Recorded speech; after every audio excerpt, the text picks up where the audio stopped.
I get stopped for photos every time I'm online for the Snow White ride, and I have to pretend like, oh God, well, crazy that we're in front of this. Wait, how often are you in line for the Snow White ride?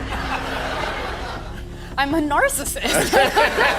Zegler just landed the lead role in Avita on the London Palladium. Sounds like a big win, right? A prestigious theater, an iconic role. It should be her moment, but that's not the whole story. Because behind the spotlight is an empty theater, unsold seats, and a lead actress who's being pushed harder than the show itself. The real story? Yeah, it's a hell of a lot different. We will get to that in a while. Starting it off, there are already cracks in the fairy tale because even the numbers can't agree. Some sources list Snow White's total at 195.2 million, while Box Office Mojo confidently throws down 200.21 million. But before we can even get into the drama behind the scenes, the facts themselves are already foggy. You know what? Let's be generous. For the sake of argument, we'll roll with the higher number, $200 million.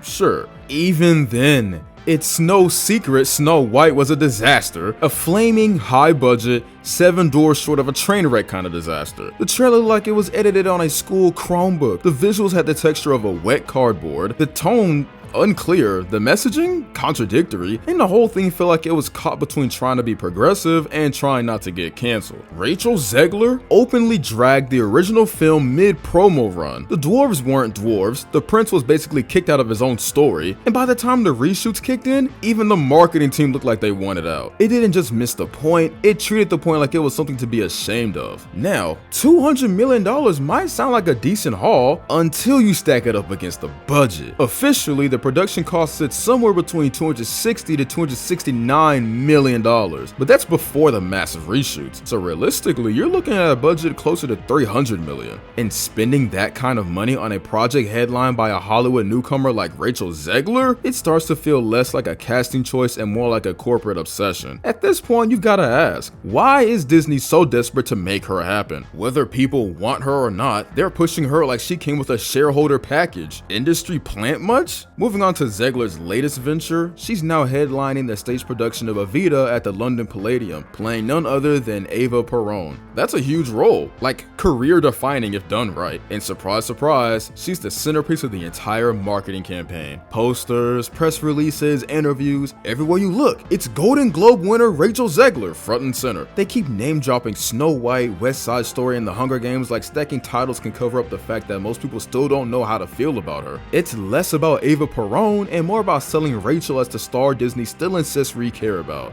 And this is where it starts getting really interesting, because for a play this high profile, with a lead role like Avita, you'd expect tickets to be flying. But no, the first show's scheduled for June and the seat map looks untouched. If you head over to the ticket site right now, every single date, every single section is wide open. The website even uses a traffic light system to show availability, and right now it's glowing green across the board. That's not hype, that's a ghost town. Sheesh. This just feels like another slap to the face for Hollywood. A loud, empty theater kind of reminder that no matter how many headlines or hashtags you throw at us, audiences don't have to care. Rachel Zegler might be talented, sure, but the constant push, the over-marketing, the force-fed next big thing narrative, it's exhausting. And it's not even new. This is the same Hollywood playbook we've been seeing before, where executives don't ask what audiences want, they try to train them instead. Repeat the casting, repeat the praise, slap award-winning in every trailer, and eventually the hope is people will just buy it. Like if you say it loud enough, it becomes true. But here's the thing, they're not just out of touch anymore, they're stubborn. And while we're firmly on that topic, James Gunn, please, for the love of Gotham, stop fighting gravity and just let Robert Pattinson be the official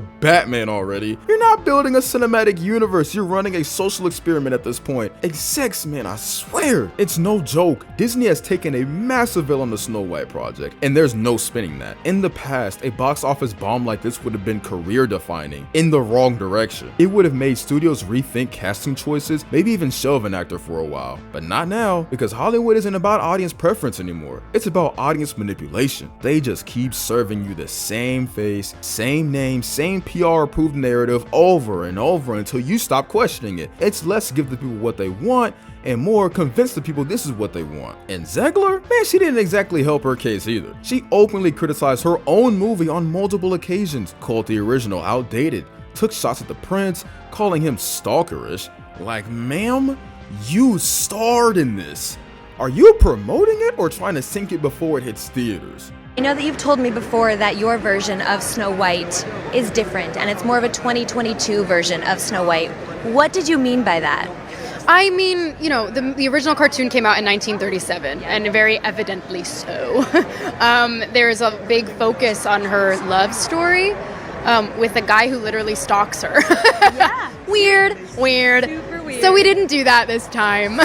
Just her comments alone became a PR nightmare for the entire existence of the film. She managed to alienate the one group the movie was literally made for, the die-hard Disney fans, the ones who grew up with the original, who know every line, every frame, every song. That was the core audience, the only audience that might have shown up out of nostalgia. And instead, she offended them, mocked the original, dismissed the prince, undermined the story. The film lost an entire demographic that, honestly, could have saved it. Not that it deserved to be saved, but hey, good job. Unfazed, they're still out here working overtime trying to polish the mess, force feed the narrative, and make Rachel Zegler look like a runaway success story. You'll see it everywhere. Golden Globe winner Rachel Zegler, plastered on every promo like it's supposed to erase everything else. Like one trophy magically rewrites audience reception, box office numbers, and very public backlash. They're not highlighting the performance, they're manufacturing a brand. It's not about talent anymore, it's about persistence. Just say it enough times and maybe people will stop asking questions. Maybe they'll forget the empty theaters, the interviews, the crumbling fan base. But the problem is, the audience isn't stupid. They see the game, and calling her award-winning over and over won't change the fact that right now, the crown don't fit. And as always, it's time to take a look at what the internet had to say about this train wreck. I'm in London. My live reaction is Rachel Zegler has a play in London? Safe to say, I won't be going. This one cuts right to the core.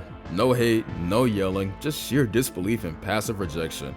Like, bro lives in the same city, could literally stumble into the theater and still said, nah, I'm good. I beg to differ. She's intensely disliked because she's smug, entitled, arrogant, and a brat. She's a terrible role model. Nasty, entitled, egotistical attitude gets you nowhere. When viewers start talking about you as a bad influence, not just a bad casting choice, you're not dealing with a PR problem, you're dealing with a trust problem. So to sum it up, Snow White crossed $200 million, but it's a hollow win. The budget blew past $300 million after reshoots, Rachel Zegler's own comments torched the core fan base, and now her London stage debut is getting ghosted harder than a first date text. Hollywood's still out here copy-pasting Golden Globe winner like it's Control-Z for bad press, but the audience, they've seen enough. They're not buying the branding, they're calling it out. And if you want to keep up with breakdowns like this, or just roast some industry delusion in real time, join the Discord.